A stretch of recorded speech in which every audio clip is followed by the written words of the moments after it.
श्री सद्गुरुदेव महाराज की। चलो अच्छी बात है।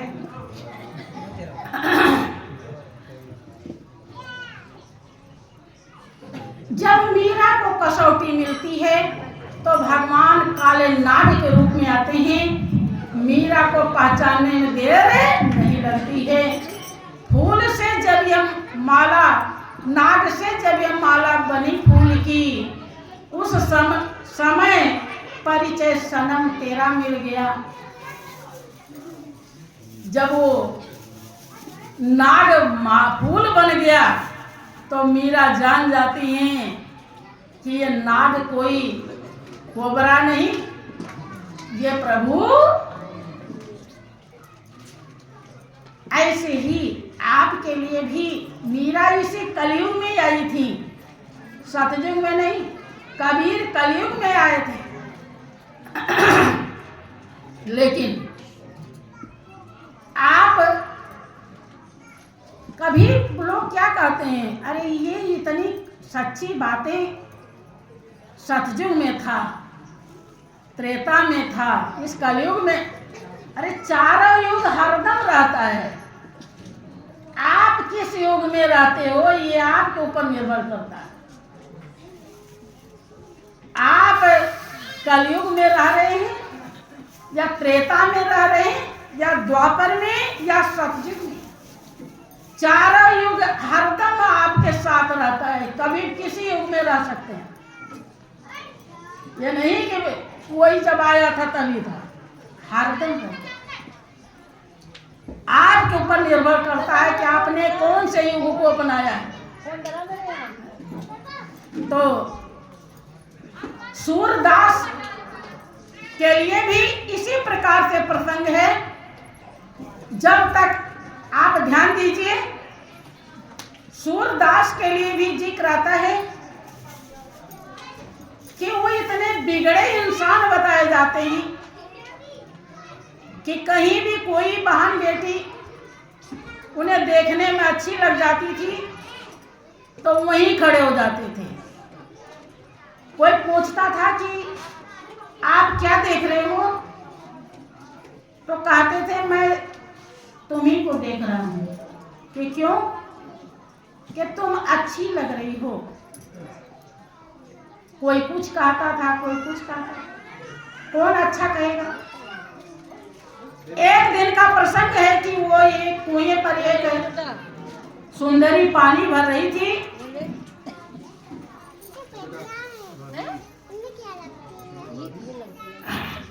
सुंदरी पानी भर रही थी नहीं बोल सकते। तो वहां पर सूरदास पहुंच जाते हैं और सुंदरी को देखने लगते हैं। वो पूछती है कि भैया जी आप क्या देख रहे हो, बहुत देर से ही खड़े हो। कि मैं क्या कहूं, मैं तुम्ही को देख रहा हूं, मैं तुम बहुत अच्छी लग रही हो। तो वो ज्ञानी थी। ज्ञानी इस हाड़ मांस की चमड़ी का कोई महत्व नहीं देता है। क्यों? वो समझाता अपने मन को, अरे मन क्यों हुआ यासी, ये तन मैले की भट्टी है। अरे मन क्यों हुआ यासी, ये तन मैले की भट्टी है। वो ये जानता कि आंख से भी गंदगी, नाक से भी गंदगी, कान से भी गंदगी, मुंह से भी गंदगी, और दो गुप्त स्थान तो गंदी। मणि न होते तो चाम की जीवत खाते काग। अगर चाम नहीं होता, अभी कहीं कट जाए और आप गाय भैंस के कहीं कट जाता है, खून निकलने लगता है, कौवा उसी पर दौड़ दौड़ के आता है, चोंच मारता है। क्या वो जिंदा नहीं है? है ना? ऐसे आपको भी चोंच मारेगा कौआ अगर चमड़ी न होती तो, और इसी पर दुनिया दीवानी है। हड्डी में दम नहीं, हम किसी से कम नहीं। बहुत तो जब चलेंगे तो दाएं बाएं इधर उधर आगे पीछे देखते रहते हुआ है कितने सुंदर हैं हम, क्या नजारा है। कारण उसके सच्चाई को समझा नहीं। तो वो ज्ञानी थी, उसने कहा कि अगर आप हमें देख करके सुख पा रहे हैं तो इससे अच्छी कोई बात नहीं है। यह जीवन है ही किस काम का, अगर किसी के काम आ जाए तो अति उत्तम है। आप मेरे साथ चलिए, अभी मैं पानी भर के लेकर घर चली जाऊंगी तो आप कैसे देख पाएंगे, आप मेरे साथ चलिए। सूरदास ऐसे निघरघट थे कि चले जाते हैं उसके साथ, और वो कहती है कि आप चारपाई पे बैठ जाइए जरा, हमारे पतिदेव जी अंदर हैं, थोड़ा मैं उनसे आज्ञा लेकर आऊं। वो जब कह देंगे तो मैं यहीं पर काम करती रहूंगी और आप मुझे देखते। जब वो अंदर जाती है विचार ही ज्ञान होता है, विचार पलटा खाता है। सूरदास का परम संस्कार विराजमान हो जाता है और अपने को धिक्कारते हैं कि आंखें तो फूट क्यों नहीं गई, तू अंधी क्यों नहीं हो गई, जिसको देखना चाहिए था उसे तो तू आज तक देखी नहीं, उसे देखती रही जो कभी भी किसी का अपना नहीं हुआ, जो गंदगी का भंडार है। जैसे वो आती है कहते हैं बहन अब मुझे किसी को नहीं देखना है, अब उसे देखना है जो सबको देखता है। 2 सुई गरम लेकर आ, और दोनों सुई से दोनों आँख फोड़ लेते हैं, और जब फोड़ लेते हैं तब पहुंचते हैं संत वल्लभाचार्य जी के पास। फिर जब उन्हें ज्ञान देते हैं स्वयं का, तब का अनुभव है।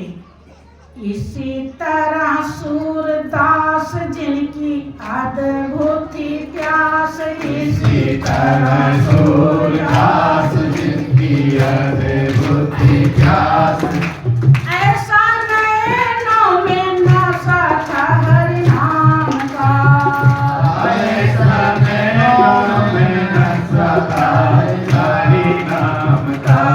नैन हुए जब बंद तब मिला को आनंद, नैन हुए जब बंद जब मिला वो आनंद, देखा नजर नजर घन श्याम का, देखा नजर नजर घन श्याम का। हर जगह वो समाया सारे जगे को बताया, हर जगह वो समाया सारे जगे को बताया।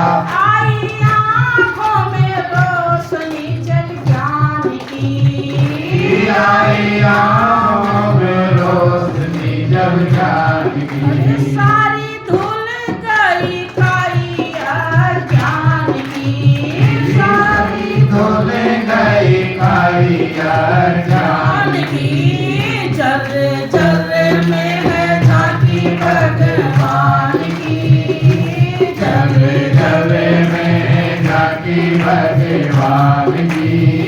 किसी सूझ वाली आँखें पहचान की, किसी सोच वाली आँखें पहचान की।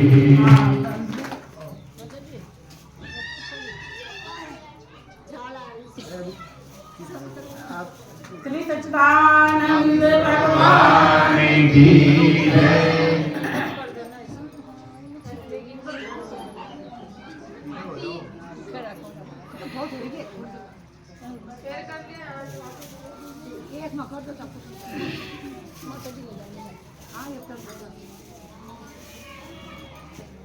गुरु नानक कबीर जिनकी नाही थी नजीर, जिनके लिए कोई औकात नहीं। कबीर को बताया जाता है कि किसी नीमा नाम के जुलाहे ने पाला। गुरु नानक के लिए भी जिक्र आता है कि किसी गरीब घर में पैदा हुए थे, लेकिन जब संत का संग किया तो कितने महान बने कि आज भी कबीर के दोहे पर लोग पीएचडी करते हैं, लेकिन वो अनुभव नहीं प्राप्त कर सकते जो दोहा दर्शा रहा है, क्योंकि वो प्रैक्टिकल का विषय है। पीएचडी करके नौकरी तो ले लेंगे, लेकिन मालिक के चाकर नहीं बन पाएंगे। मालिक का चाकर संत बनाते हैं कि ना योगी बनो ना पियोगी बनो, बस दरबार के उसके चाकर बनो, तो मुमकिन है भाव से उतर जाएगा। मन के मंदिर में तू झांकी कर देख ले, प्रभु प्यारे का जलवा नजर आएगा। भाइयों बहनों, उनके लिए भी पद्य के माध्यम से दो लाइन समझेंगे। जर्रे जर्रे में है झांकी भगवान की, जर्रे जर्रे में है झांकी भगवान की, किसी सूझ वाली आँख ने पहचान की, किसी सूझ वाली आँख ने पहचान की।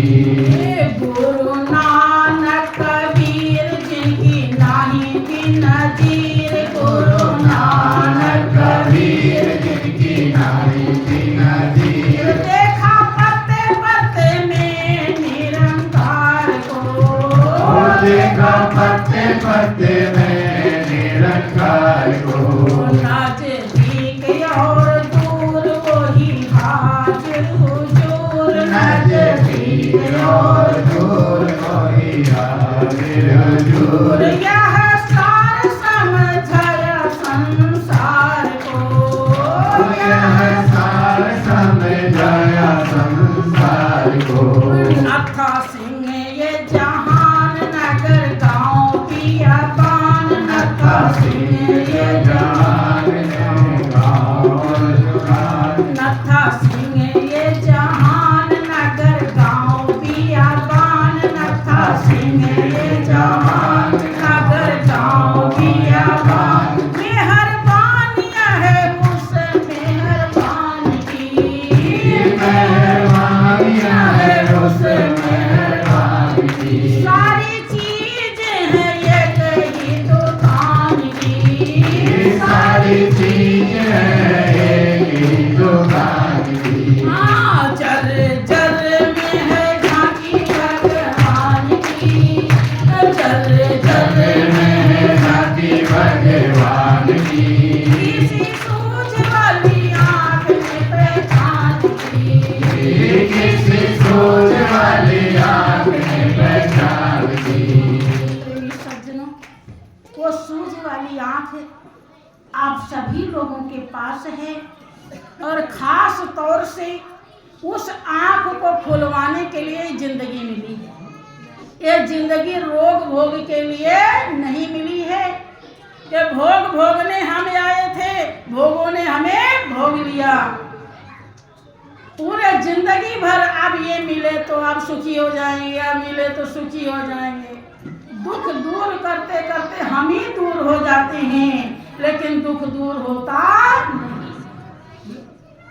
दुख दूर तभी होगा जो सुख और शांति आनंद का भंडार है, राशि है, जब सूरत वहां टिका लेंगे और उसका ज्ञान बिना संत के संभव नहीं। वो सुझाई जिससे, सूझ वाली आंख का मतलब जिससे सुझाई पड़े अर्थात दिखाई पड़े।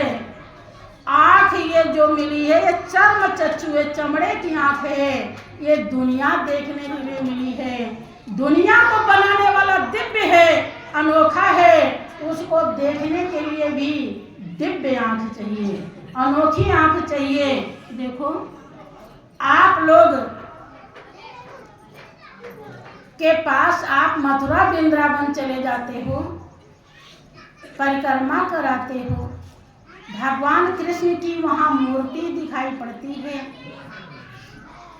लेकिन आपने महाभारत का प्रसंग सुना होगा जब भगवान कृष्ण शरीर से मौजूद थे और अर्जुन कहते हैं कि आप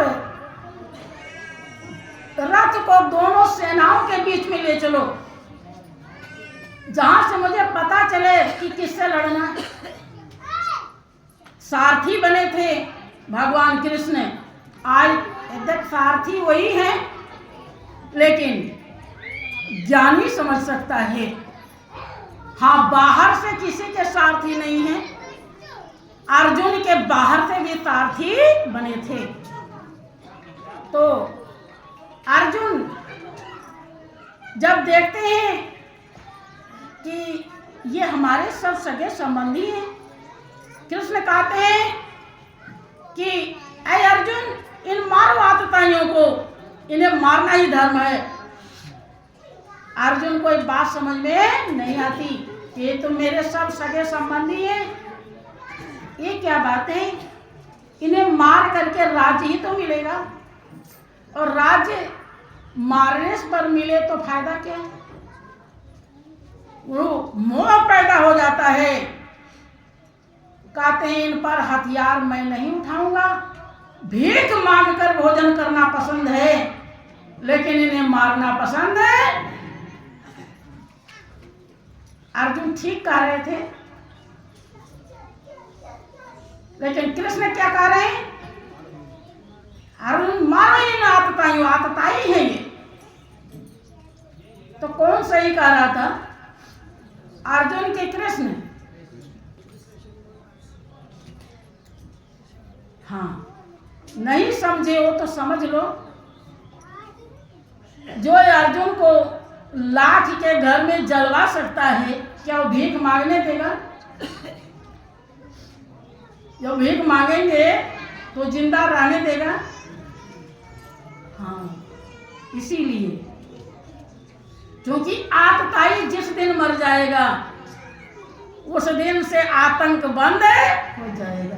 अब पाप नहीं कमाएगा, जितना कमाया है उतने भरेगा। अगर रहा जिंदा तो बहुत कमाएगा, तो बहुत भरना पड़ेगा। इसलिए भगवान कृष्ण कह रहे हैं इन्हें मार। बता दिया कि अर्जुन इनका कर्म रुक जाएगा, लेकिन जो ये हैं ये तो पहले भी थे, आज भी और आगे भी रहेंगे, मारो। लेकिन जब उन्हें मोह पैदा होता है, नहीं समझ में आता, तब कृष्ण कहते हैं अर्जुन तुम मुझे नहीं जानता। तब अर्जुन चौंक जाते हैं, ये क्या बात है, ममेरे फुफेरे भाई है, साले बहनोई का रिश्ता है, सखा सारथी, 3-3 4-4 रिश्ते हैं, कारण मुझे जानते नहीं, ये कोई सी बात है। लेकिन अर्जुन की बुद्धि काम करती है। भले ही नहीं जान रहे भगवान हैं, लेकिन ये जानते थे कि ये बहुत समझदार, बड़े बहादुर, योग्य।